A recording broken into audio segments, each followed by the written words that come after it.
and gentlemen, we have yet another amazing panel discussion, and I'm going to truly invite our lovely lady, the editor of Retail Jeweler India, our lovely lady, our very own Miss Shoma Bhatta.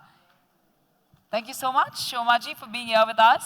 And our next session is on decoding the great Indian bridal market, understanding the changing nuances of the bridal market in the post-COVID era. Moderated by our lovely lady, Ms. Shoma.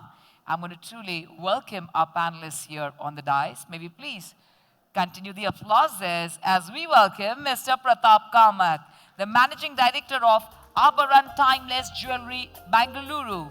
Mr. Kailash Kabra, the Director of KK Jewels, Ahmedabad.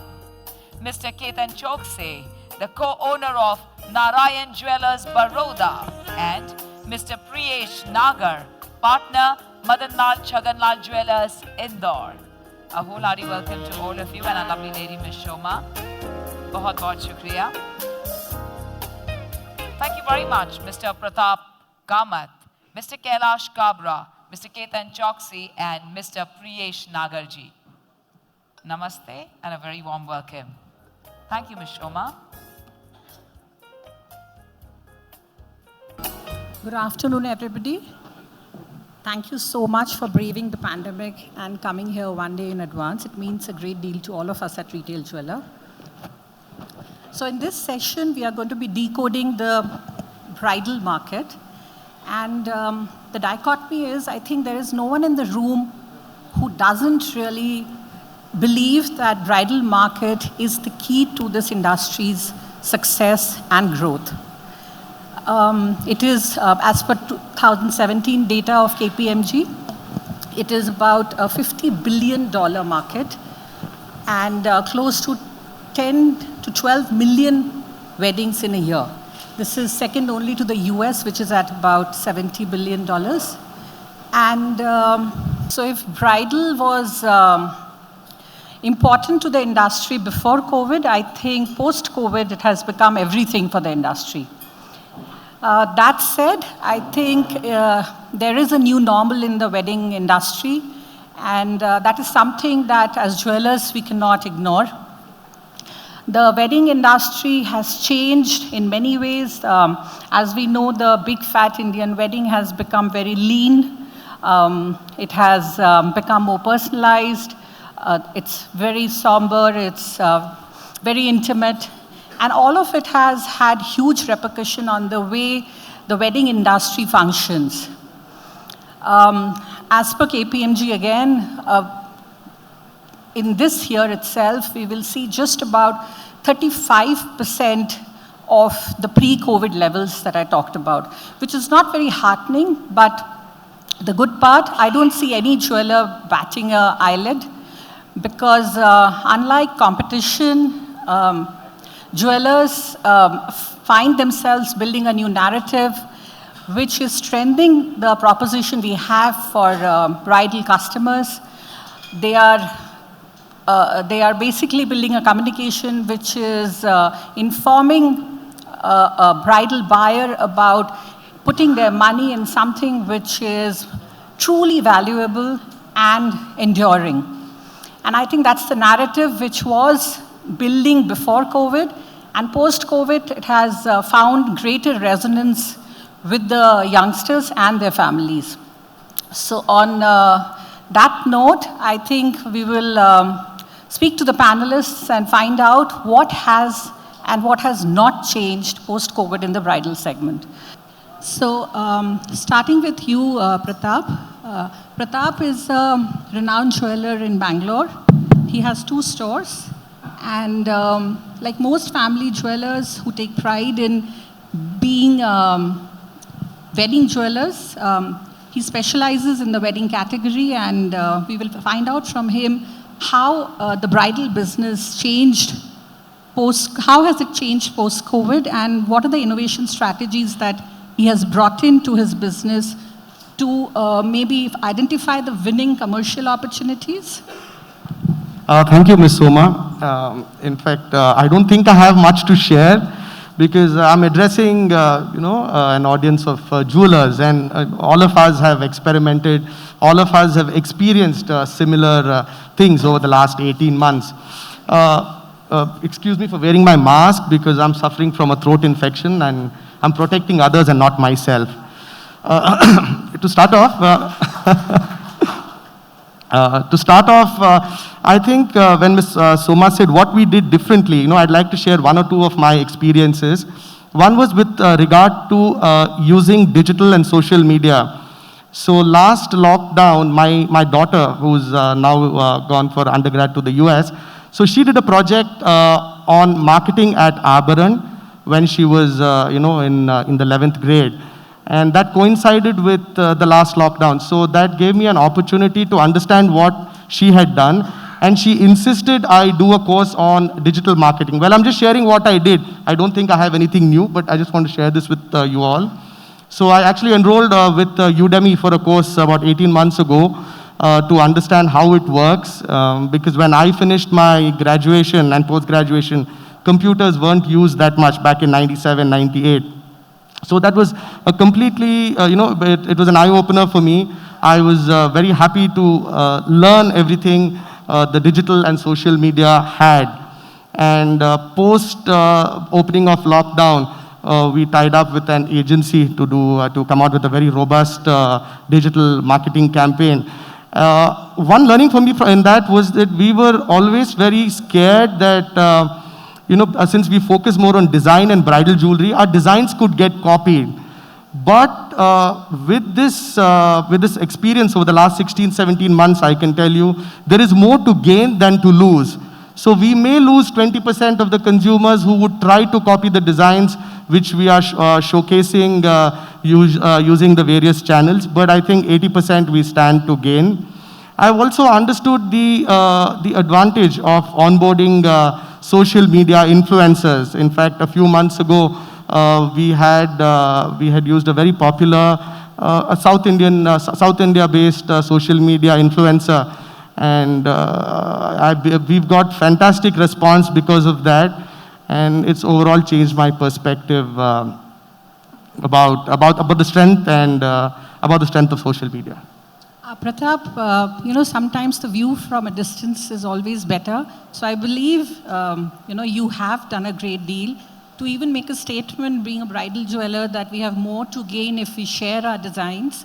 I think by itself is a huge sign of how COVID has changed our outlook towards the bridal segment. Coming to you, Kailash, over the discussions we had before, today, I think you shared a phenomenal story of how you have built your business on bridal. So just a little bit about Kailash. He's a first-generation jeweler from Ahmedabad.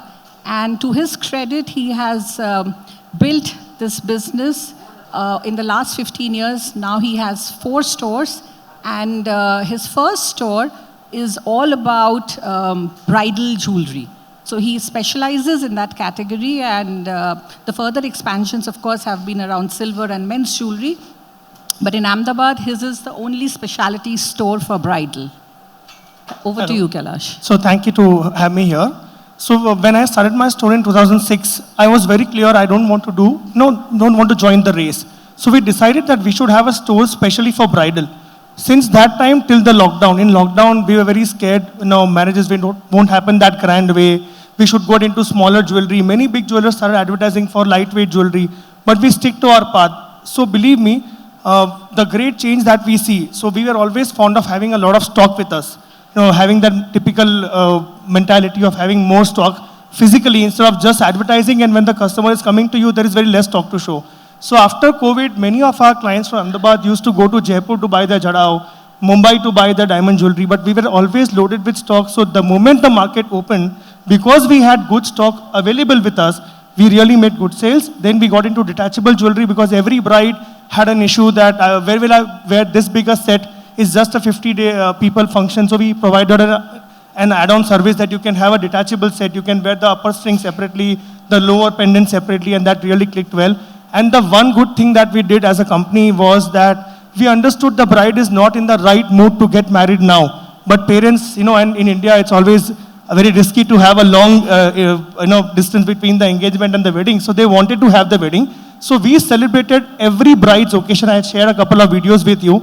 We had a Thanksgiving to the bride. So we hired a nice banquet in Ahmedabad, a heritage banquet. We called 25 people from the family. And we did a ceremony which is called the Pagla ceremony, wherein it's very auspicious to take the bride's, the daughter's feet. जब वो शादी करके जाती है तो हमने उसको बहुत अच्छी तरह क्रिएट किया. We had a director from a Gujarati movie and we had a 1-hour program for that. So that really made the bride happy and she posted all this on her Instagram. So every bride who's buying a bridal necklace worth 25-50 lakhs has 400-500 fans and followers or maybe friends. So they all got to know because in the wedding card, no one writes jewelry by KK Jewels. No one writes the catering by so-and-so. So it's only when they see our whole jewelry on her Instagram and when she thanks us, thank you KK Jewels for this wonderful Pagla event, it added a lot to the upcoming brides of our family and group. Yeah, can we have the video, please?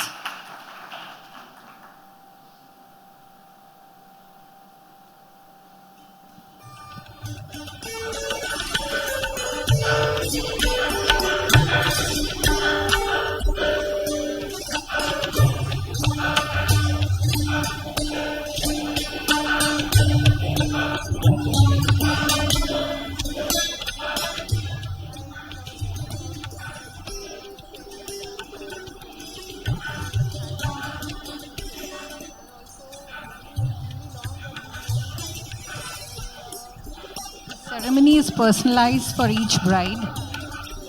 There's no volume.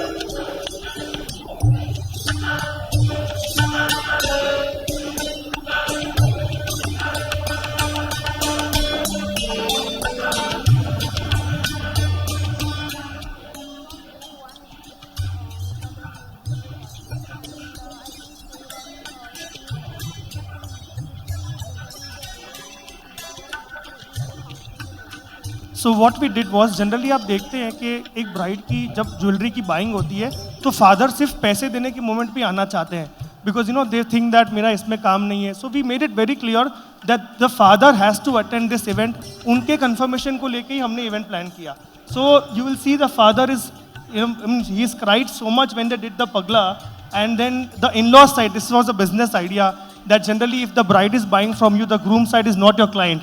So we invited the groom side so they could see this experience and miss what their jeweler is not giving to them.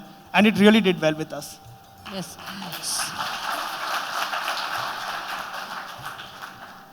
So I think let the video play in the background because you'll be able to see how he captures the footprints and how he builds it into a lasting memorabilia for the family. So let the video play on the background. Coming to you, Ketan, you have a wonderful story of your own from a family jeweler. Now you're on your way to mark your presence in the Western world. You did tell me maybe it's the next Nirav Modi, not for the wrong reasons, but for the good reasons. He did have a very good proposition around the designs he created. So yeah, over to you. I hope there is no banker in the room. Well, first of all... internal accruals and clean finance and very good balance sheets. First and foremost, thank you, Soma, Samit Bhai, and the Retail India Forum team to every year put such interesting practical learnings for all of us. And it's always a pleasure to be here.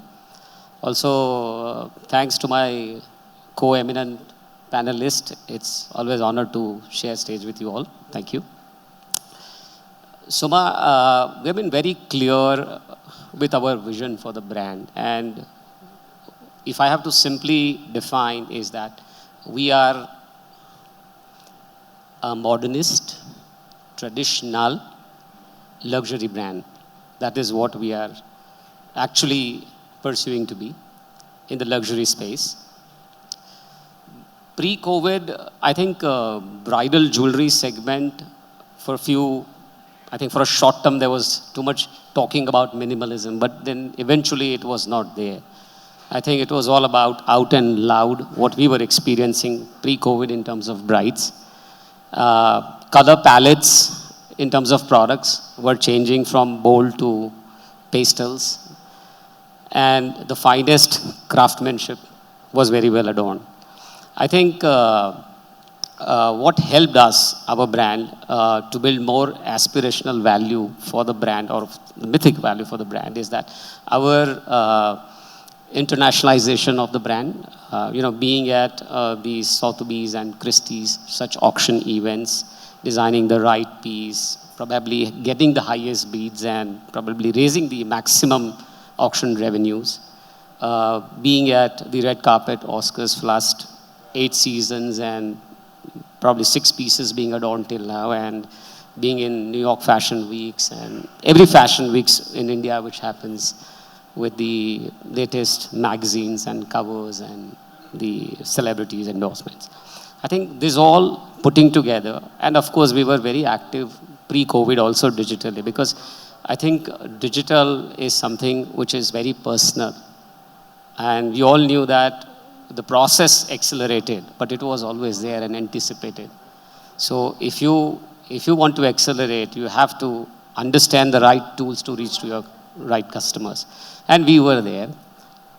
During COVID and post-COVID, I think what we have experienced is that the bride has really understood the inheritance value of bridal jewelry. That is first thing which we see.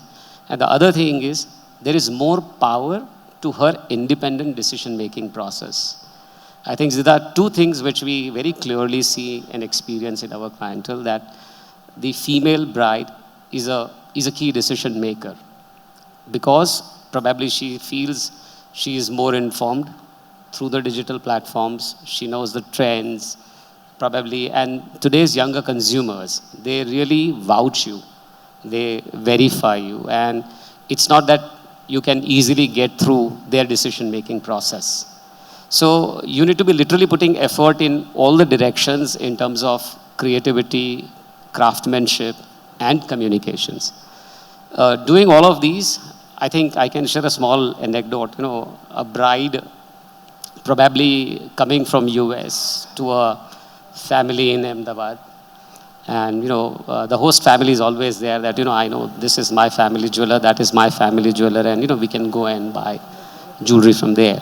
But the interesting power to the decision making is that the bride somehow identified our brand just the day before, when they were about to start the process of purchasing bridal jewelry or seeing around.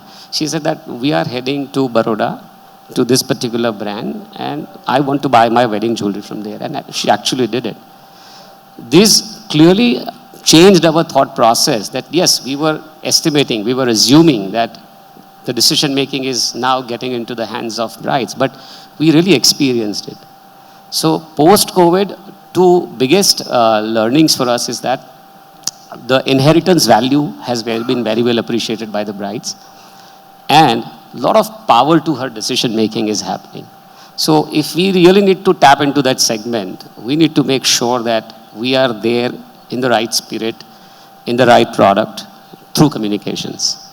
I agree, Ketan. If you read, there are so many reports which are saying that less is more, and more so after COVID, because, budgets are strained for most people. But having said that, I think one is we can look at minimalism as a trend, but the other way of looking at it is to say, how can we as an industry build greater desirability so that we can influence the youngsters and make them understand the inheritance value of jewelry and splurge more. So I think that task you're doing very well by, talking about New York Fashion Week or being on the red carpet, whatever the possibilities for jewelers, given their situation. I think building desirability is the key of creating I think we as an industry has to still pursue too hard. I think few of my previous panelists also said this, that we need to build really the aspirational values. We bring so much on the table, on the product, on terms of services, plus some things like lifetime guarantees and warranties and repairs is all free.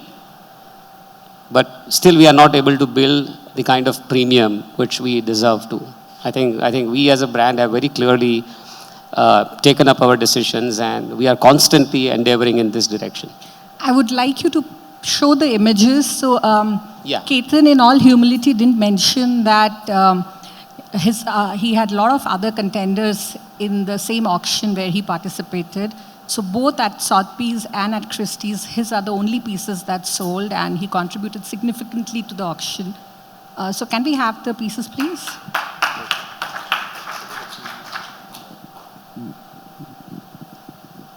This is at the Sotheby's. Yeah, He this sold was at the auctioned at the Sotheby's. Sotheby's. These two pieces, we got highest bids in India, and this was bought by a Chinese owner through her representative in Mumbai.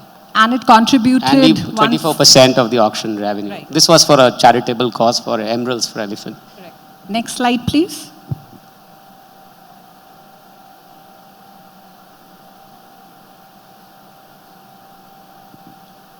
The next slide. Yeah. These pieces were sold at the Christie's auction, and this has a very interesting storytelling piece. Actually, the mood board was very clear that this was for the CSR activity of educating a girl child, and how a girl who is a small bud of flower, and once she is educated, she becomes a confident, prosperous flower. So this necklace really tells you a story. It started from a small bud of flower and then eventually turns into a matured flower which is blossoming. So probably what is important to also understand is doing the right design in terms of themes, mood boards, as well as balancing of color stones, the color palette.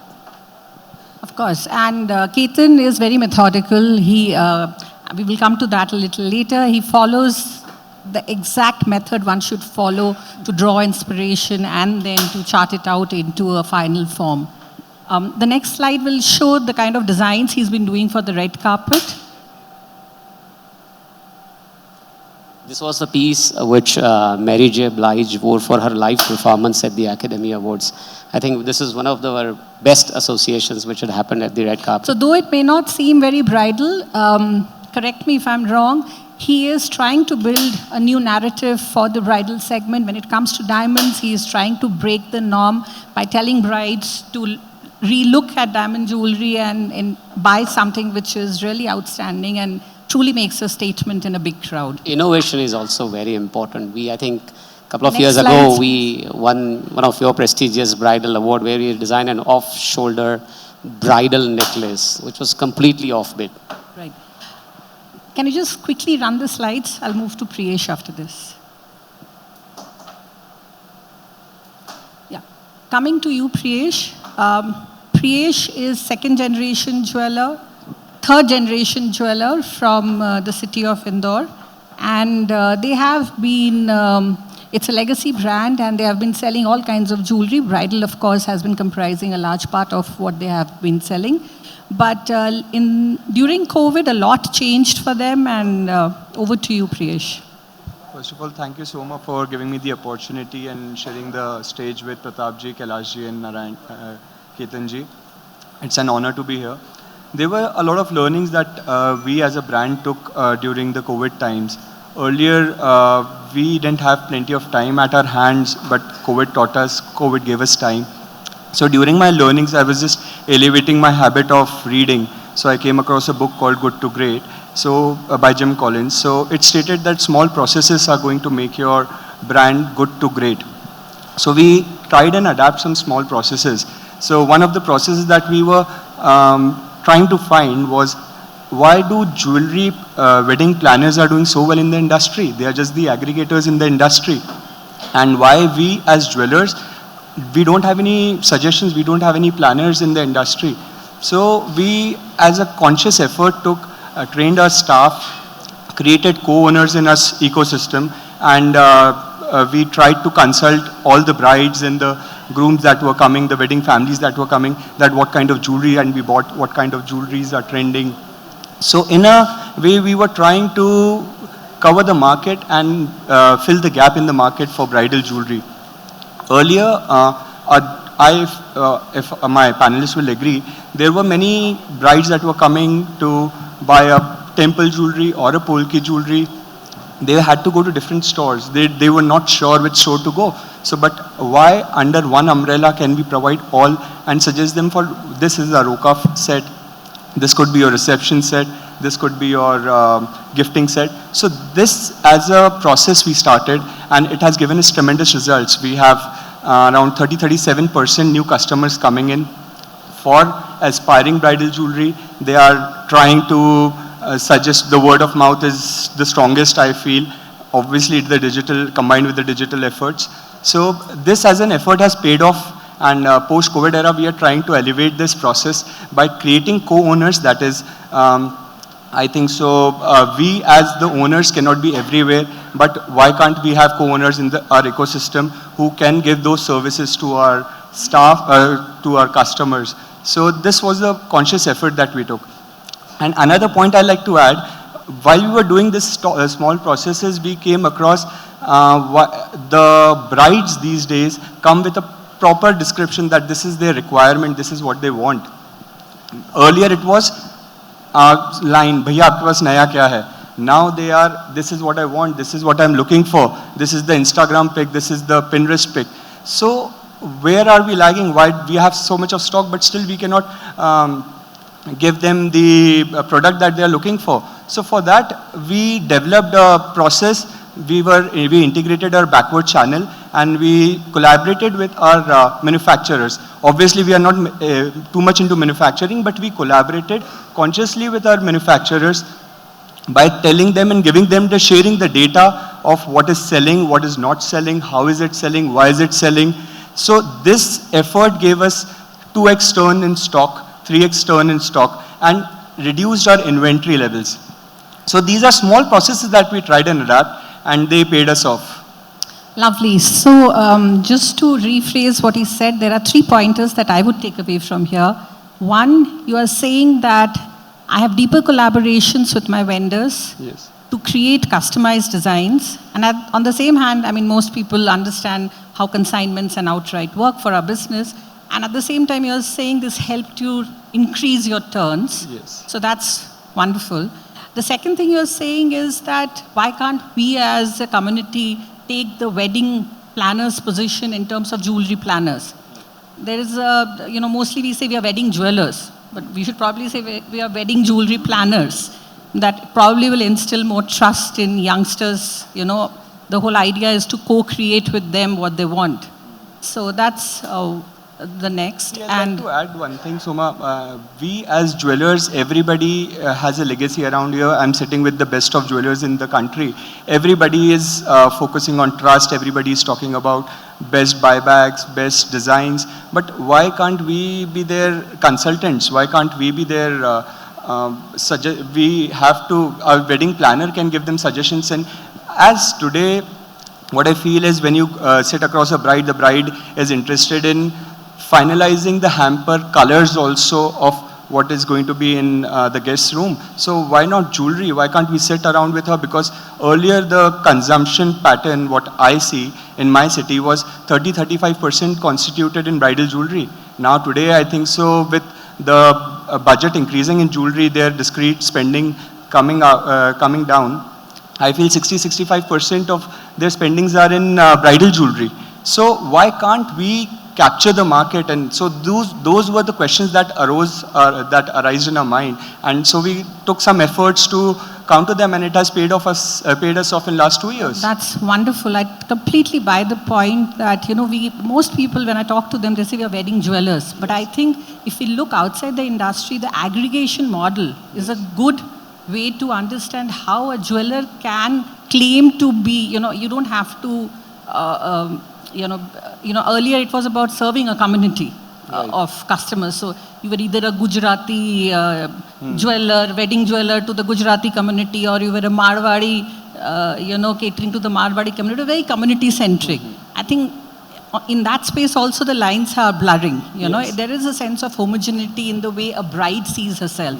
She doesn't see herself as a Gujarati or a Marwadi bride, So, yeah, I'd like to add one more thing. I was talking earlier to Rahul, Mr. Rahul from Mohanlal Narayandas. He just told me, he just quoted Priyesh Bhaiya, we are doing Polki jewelry and not for a long time now. And you won't believe that Chennai is the market for big Polki jewelry. Chennai is doing amazing Polki jewelry. The digital world has changed the demand. So it is not very region-centric now. A temple jewelry is doing very well in a city like ours. A big Polki jewelry is doing very well in South. Colored stone jewelry is so the mindset has to change. For us as jewelers, we have to create all kind of jewelry because customers have plenty of data on their hands, designs on their hands. So we as a jeweler have to take a conscious effort to make and give everything under one roof as a family jeweler. There is an opportunity to build in new categories within the communities you are targeting, because the customer is changing and asking for whatever is trending, be it South Indian or North Indian or West India, you know. So Pratap, coming to you, you know, I think you are, you know, following a similar trend. Very similar. And the video that we will show now. Yeah, can we play the video? I'll just set the context for the video. So Pratap actually captured this whole sentiment. They have given this plant as tambula, no coconut, no banana. Coconut is eco-friendly, but plant in coconut shell is eco-lovely. So this is modern tambula at a traditional South Indian wedding. Zero waste. Nice.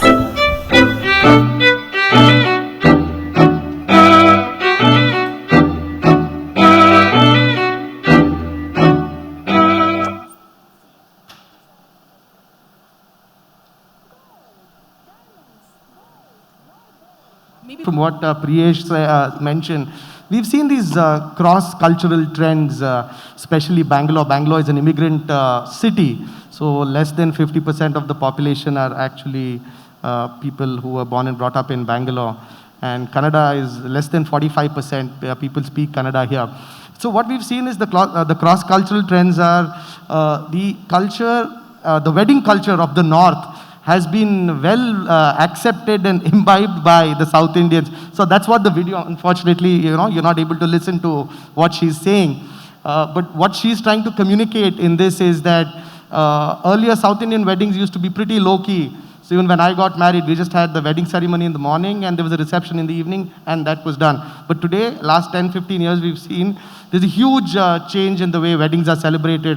5-day weddings happen in Bangalore too. And most of them are celebrated that way. And even in terms of jewelry, like Priyesh mentioned some time back, the South Indians have developed affinity to the Kunda and Jadao jewelry. Jadao jewelry has done phenomenally well in the last 2 years, especially here. And likewise, the North Indians based here are very fond of the temple jewelry that primarily we focus on. So this cross-cultural trend is something we try to focus on and showcase with this influencer, and it was very well accepted. You're also doing very well in the Polki segment, which is a very unusual category for South Indian market. He was talking about Chennai market. I think for Bangalore, the same applies. Yeah, it applies to Bangalore because I think with digital and social media, the market is global. You're actually addressing and catering, you're actually reaching out to a global audience. And people across the globe have access to trends across. So I think that's what has helped. So that's why even when I spoke a few minutes back, I mentioned the impact of social media. In fact, we barely did anything 18 months ago. But in the last 18 months, we've seen the significant impact it's had on sales and the reach overall. Yeah. Kailash, coming to you, I believe you are doing a lot in terms of digital reach in a way that you are acquiring customers through the ones that are connected with you. So would you like to tell the audience how you are doing that? And there is a strong charity angle to that as well, which is creating a lot of goodwill and equity in of your brand. So basically designs, I think everyone tries to make the best design, but how is it presented to the client makes a big difference. So we at KK Jewels have a very special feature for the brides. First of all the bridal visiting us have to go through a Google form, and we have a stylist on board. She comes, and because if the bride is talking about a Gaurav Gupta outfit, then we would like to show her diamonds and open setting. So our stylist and the head sales girl knows about 6, 7, 8 famous designers. If she's opting for a Sabyasachi dress, we suggest her a heritage jewelry. That's our idea. So when we talk this language, when the salesperson is talking, oh, you're wearing Amit Agrawal. So the customer is so impressed कि आप लोगों का staff कितना मतलब highly. So our store has never had a discount. I was very clear on day one. It's been 15 years. Anyone can check our Instagram page. We have never had a discount at KK Jewels.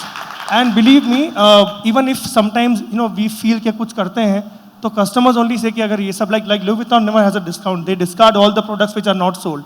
So we tried that हम वो angle पे काम करने की कोशिश करें. So the moment we have this kind of knowledge, and we never talk to a customer that don't buy an outfit. We always, in fact, I would tell this to everyone here that if a customer is buying a 15 lakh rupee outfit, she will find your 25 necklace very cheap. So we should encourage the designer. Wow, आपने मनीष मल्होत्रा का outfit लिया. Wow, आपने सब्यसाची का लिया है. तो उस bride को हमारी 20, 25, 30 लाख की jewelry reasonable लगती है. In fact, now we have a new store coming up, which is going to be no breakup store. We want it to be have a store like Zoya, wherein we really create that level of niche and customers start accepting that. Another thing we are doing is that generally birthdays and anniversaries, we all, not we all, but some of us, जब तक अपना उस customer से लेना देना होता है, we wish them birthday, anniversary, everything. The moment they've stopped coming to our store for 2-3 years, we want to put a pause on that. So at our store, we have a CRM and an assistant person to that. So all the 22 sales people, we have an amazing birthday anniversary data. We have a very good promotional scheme. So before a month, if it's the wife's birthday, we try and contact the husband with a very nice professional message that you may give this in your busy schedule. We are sending you 5 designs. And we try and see that it's below a lakh or 2 lakh. It doesn't need to be a 25 lakh rupee jara set on that day. And we have seen that 30-40% customers and all the husbands especially when we tell them. So we create a very good packaging with a nice video, pictures, and then all of you must have all seen that many good customers from good families, their daughters are bakers now, home bakers. So we have tied up with our own customers. So on our customers' birthday, we try and give a cake from our existing client who is a very famous baker and belongs to a big family. So they all repost on Instagram. And I have seen that works very well. On the charity, what we do is we fix an amount that if customer has bought a jewelry worth 10 lakhs, we decide 1% amount to spend over the next 25-30 years. So as I had sent you the screenshot, we donate some amount to a charitable institution in Ahmedabad on their birthday instead of sending them flowers or a gift. And everyone is so happy about that because we have a lot of Jain customers, a lot of Marwadi customers. It helps a lot कि नहीं आप लोगों की सोच बहुत अच्छी. That's how it works. Also about the, I agree to Priyesh and sir here that a lot of intercaste marriages are happening now. So a Marwadi customer got married to a Marathi boy. So they said कि हम सबको नथ पहननी है उस दिन. So additional 10 items sale increased. And they all wanted to wear temple jewelry. So this is really, if you have all designs at our store, it adds to sale. I remember in one of our conversations, Pratap told me that although I'm in Bangalore, I'm as good as any North Indian jeweler. And that's making a statement in terms of where we are headed as an industry. Ketan, coming to you, going back to the discussion on design, there is this new trend of fashion and jewelry collaboration. And that's a great thing because it builds a lot of aspiration, because young women get to see the complete look. But you are doing it in your own right. You're not, you have a different approach. Would you like to talk about it? See, I will just relate a little bit for the previous conversation is that bridal jewelry, what we are discussing, is a narrative which one has to, you have to be as a solution provider or a designer. You have to embark on the emotional journey of a bride for her dream aesthetic vision for herself. If you understand that very well, and also other thing which you need to learn or understand is that what we are talking is about selling to a one culture modern women. I think that's a very big thing to understand, and thereby we experience such cross cultures, different buying behaviors, different aspirational behaviors. Now, coming back to my story is that we at Narayan Soma believe that we don't look at limited edition. We are talking of 1 in million.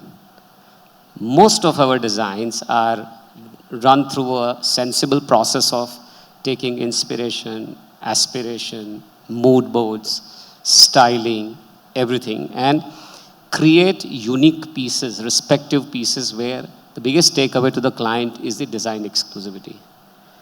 I think we are very clear that we need to have our own design senses, design creative environment, and we have worked really hard to achieve this in last decade. Would you like to talk about how you're collaborating with the fashion brands and why they are settling for your jewelry? Honestly, this entire fashion, fraternity, and luxury actually I think there is a happened. big learning for all of us sitting here in terms of how he's collaborating without incurring any cost and truly getting real value for the fashion designer. What has happened, Soma, this all started many, many years ago, that when you go and talk to, the stylist, I would just correct myself, that the stylist category just got invented or came into existence some last 7, 8 years ago, by far. And when you go and talk about your designs to the fashion fraternity, to the celebrity, they really never understood that how much effort you put in spite of the capital intensity of this business. But in terms of design, research, product development, they never value. So we made a very principled policy that we went and literally many times I have fought with some international stylists. If I have to name one, would be Paris Libby, who styles Angelina Jolie and Liam Hemsworth and stuff like that. We just say that you guys, you put up a Dior outfit or a Valentino outfit on some global magazine cover page with some few $100 costume jewelry. Do you think a consumer who can afford all of these or who is living this lifestyle really connects to this kind of jewelry? And it struck him. And we did our first luxury collaboration for some Hong Kong magazine where he was styling. We did a shoot in Mumbai then eventually, and really made him understand. And he got so convinced that today, if he is looking for something, I don't have to chase him. He straight comes to us. And this is what we have been doing with most of the fashion designers, most of the luxury lifestyle magazines, that they need to understand that we really bring big value in terms of creative addition. And there is a principal policy at the brand that unless there is no synergy between the creative side as well as the brand synergy, we don't collaborate. And we have achieved a stage that we keep balls to deny to some renowned designers. And we have denied to bigger production houses of Bollywood also. If they just come to us for mere, financing their movie merchandising, we are not there for that. And that's only through our conviction in our design and craftsmanship. So, Ketan, was telling me the other day that how he is working with fashion designers more in the capacity of a creative collaborator and not really joining hands to leverage the reach through them. And I think fashion designers also need to appreciate and value the creative collaboration. And therefore, the minute we as jewelers put a price to it and don't really regard the creative collaboration part, I think we are the ones who are losing out. And it happened to such an extent that the collaboration he's talking about, there was another brand from the jewelry industry which was willing to pay an astronomical amount. But the fashion designer understood the value of the collaboration with him and kind of gave up on all of that money to make her product look better. So I think that's a huge learning, because I know as an industry, we are collaborating with stylists, with fashion designers, and we're doing it rampantly at any cost to leverage their reach. But I think if we put some good practices, we can, leverage that far better. On that note, can we have the video, please? I think we are extending the time, and that is always a problem when I'm not. This is the latest collection Royal Trove will launch with FSP.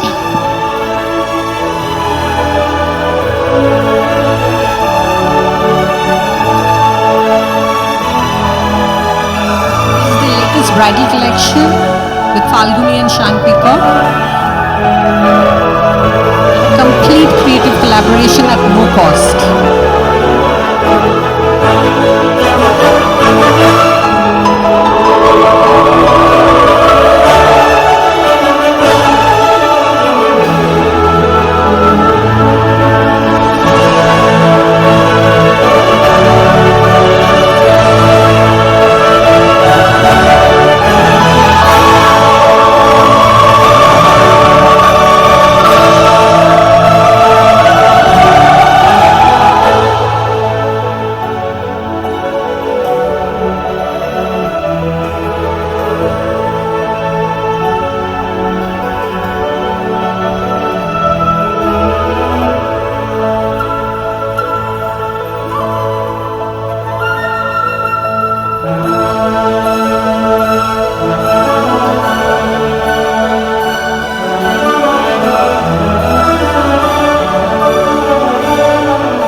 Thank you. We'll close the session and because we are running behind schedule. So thank you so much, panelists. Thank you. Thank you. Thank you, Thank you so audience. Wow. This has taken us into a different world altogether. I think we can do definitely better applause. I know we're hungry for a lunch, but one more session, pre-lunch. Come on, gentlemen. Thank you very much to our lovely lady, Ms. Shoma Bhatta. We're going to present our mementos to all of you all, please, sirs. And for a group photo op, I'm going to invite you here as well. Please, sirs. Ma'am, we didn't give the memento for the earlier. Okay. So thank you very much. Thank you very much. Once again, we have this opportunity of applauding for them, and what a wonderful presentation by Shomaji, who really coordinated and moderated the wonderful session. And I must say, we truly enjoyed all the films by all the brands, and thank you for taking us into a different world altogether. So ladies and gentlemen, please put your hands together one more time for Mr. Pratap Kamatsa, Mr. Kailash Kabraji, Mr. Ketan Choksi, and Mr. Priyesh Nagarji. Thank you very much, dear sirs.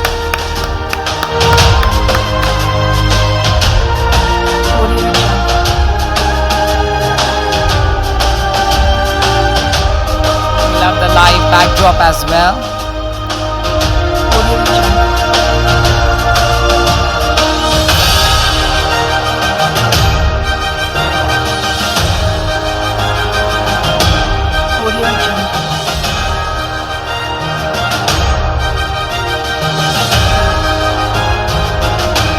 Photo op ahead of the table, please. Please, everyone, ahead of the table. Ahead of the table will be better. Please, please, sirs, please, ma'am. Ahead of the table, please. Thank you. Thank you so much, sirs.